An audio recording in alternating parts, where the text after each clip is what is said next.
আলাইকুম। আচ্ছা, আমরা আজকে করব হচ্ছে কিভাবে বাফার এরিয়া ক্রিয়েট করতে হয়। এই কারণে আমি ফার্স্টে অ্যাডে গেলাম। অ্যাডে যে আমরা বাফার 3 রকমের হতে পারে। একটা হচ্ছে পয়েন্টের চারপাশে বাফার এরিয়া হতে পারে, লাইনের চারপাশে বাফার এরিয়া হতে পারে, আবার হচ্ছে পলিগনের চারপাশেও হতে পারে। আচ্ছা, এখন আমরা এই কারণে চেষ্টা করব যে একটা লাইন আর একটা হচ্ছে পলিগন নেওয়ার জন্য। কারণ পয়েন্টেরটা ইজি, যদি সম্ভব হয় আমরা পয়েন্টও দেখাবো। সম্ভব হলে পয়েন্টও দেখাবো। আচ্ছা, এখানে একটা রোড দেখতে পাচ্ছি, এটা নিব। আর হচ্ছে ল্যান্ড ইউজ, এই দুইটা ফাইল আমরা নিতে পারি। এই দুইটা ফাইলের চারপাশে হচ্ছে আমরা বাফার এরিয়া ক্রিয়েট করব।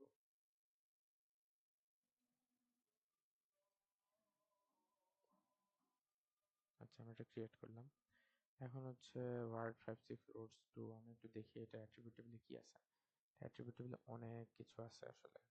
অনেক কিছু আছে, অনেক টাইপের রোড আছে, 940 টাইপের রোড আছে, মানে 940টা কেস আছে আর কি। আমি এখন চাচ্ছি যে শুধুমাত্র হচ্ছে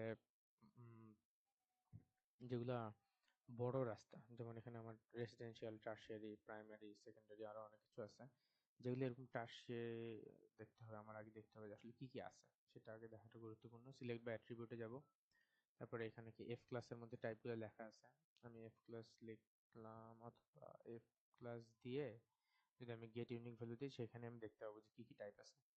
এখানে আমি দেখছি প্রাইমারি আছে। প্রাইমারি মানে কি আসলে? প্রাইমারি মানে হচ্ছে বড় রাস্তা। Okay, F class equals to primary গুলোকে আমি সিলেক্ট করে নিব আগে। সিলেক্ট করলাম, এখানে অ্যাপ্লাই দেওয়ার পর দেখাচ্ছে 33 out of 940। Okay, 33 out of 940 মানে এ কয়টা? তাহলে আমি এখন এটাকে আমি একটা আলাদা ফাইল বানায় ফেলি। এটাকে আমি একটা আলাদা ফাইল বানায় ফেলি। তাহলে এটা তখন সিলেক্টেড অবস্থায় আছে। এখন যদি আমি ডাটাতে যে এক্সপোর্ট ডাটা দিই, তাহলে যেটুকু সিলেক্টেড আছে অতটুকু নিয়েই আমাকে সে একটা ডাটা বানায় দিবে, মানে একটা শেপ ফাইল বানায় দিবে। তাহলে শেপ ফাইলটার নাম আমি লিখতে পারি ওয়ার্ড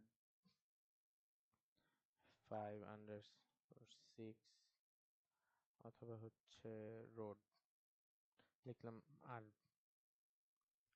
রোড ফর বাফার, হ্যাঁ, আরএফবি দিলাম, রোড ফর বাফার, বা অথবা রোড প্রাইমারি দিতে পারি, এটা একটু মিনিংফুল হয়।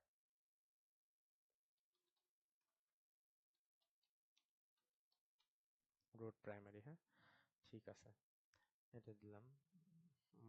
লেখা আছে do you want to add the exported data? Yes, এটা আমি অ্যাড করবো। তাহলে আমার এই রাস্তাটা এখন আপাতত আমি মুছে দেই, অন্ততপক্ষে মুছে দেই, আর ল্যান্ড ইউজটাও মুছে দিই, আমার তাহলে এটুক থাকুক। ঠিক আছে, রোড প্রাইমারি, তাহলে এটাকে আমি একটু মোটা করে দিই, তাহলে সহজ বোঝা যাবে। এই যে এটা হচ্ছে আমার রাস্তা, হ্যাঁ, এটা আমার রাস্তা। এখন আমি যেটা করব সেটা হচ্ছে এর চারপাশে আমি বাফার ক্রিয়েট করব। কিভাবে করবো আমি বাফার ক্রিয়েট, সেটা হচ্ছে আমি প্রথমে কোথায় যাব, জিও প্রসেসিং এর এখানে আছে আমার বাফার। বাফার টুলটা আছে, আমি এখান থেকে নিতে পারি, আবার এখানেও চাইলে আমি বাফার সার্চ দিয়ে বের করতে পারি। হ্যাঁ, না, আমি এখান থেকে নিচ্ছি, বাফার নিলাম। বাফার নেওয়ার পরে আমাকে বলতেছি ইনপুট ফিচার কি। ইনপুট ফিচার হচ্ছে রোড প্রাইমারি, যেটা মাত্র বানাইলাম, যে রোডটা, এর চারপাশে হচ্ছে আমি বাফার এরিয়া ক্রিয়েট করবো। আউটপুট ফিচার ক্লাসে দেখাইতে বলতেছে কোথায় এটা আছে, রোড প্রাইমারি, এখানে রোড প্রাইমারি, এখানে আমি বড় হাতের বি লিখে দিই, তাহলে বুঝতে পারবো যে এটা বাফার। হ্যাঁ, এটা সেভ দিলাম। লিনিয়ার ইউনিট কত? ধরো 500 মিটার, 500, এখানে মিটার দেওয়া আছে, কারণ মিটার দেওয়া না থাকলে মিটার দিয়ে নিতে হবে। আচ্ছা, side type full round planner, ঠিক আছে। ডিজলভ টাইপ, ডিজলভ টাইপ এটা হচ্ছে আমি অল দিব, যাতে করে এখানে যদি আমার অনেকগুলো রোড থাকে, যেমন 33টা ছিল, 33টা আলাদা আলাদা যদি ভাগ ভাগ থাকে, এখানে ছোট ছোট ছোট ছোট ভাগ ভাগ থাকে, তাহলে যেন প্রত্যেকটার জন্য একটা করে বাফার ক্রিয়েট না করে সবগুলো মিলায়ে একটা সুন্দর বাফার ক্রিয়েট করে। হ্যাঁ, তাহলে এটা ডিজলভ হবে, সহজে বোঝা যাবে। ঠিক আছে, এটা ব্যাস এতটুকুই। আমি এখানে ওকে দিয়ে দিচ্ছি। ওকে দিয়েছি, এটা চারপাশে আমার 500 মিটার ডিস্টেন্স মেনটেন করে ও একটা বাফার এরিয়া ক্রিয়েট করে দিয়েছে। ঠিক আছে, এটা এতটুকুই জাস্ট। কেউ যদি চায় যে ডিস্টেন্স মেজার করবে, যাচ্ছে দেখি তো ডিস্টেন্স কেমন আসছে, বা এরকম 499 সামথিং উপরে দেখা যাচ্ছে, বাম পাশে, হ্যাঁ, এখানে দেখা যাচ্ছিল, এই যে 499 সামথিং, তার মানে ডিস্টেন্সটা ঠিক আছে। ঠিক আছে, এটা এতটুকুই। এভাবে আর কি একটা রোডের চারপাশে বাফারটা এইভাবে ক্রিয়েট করতে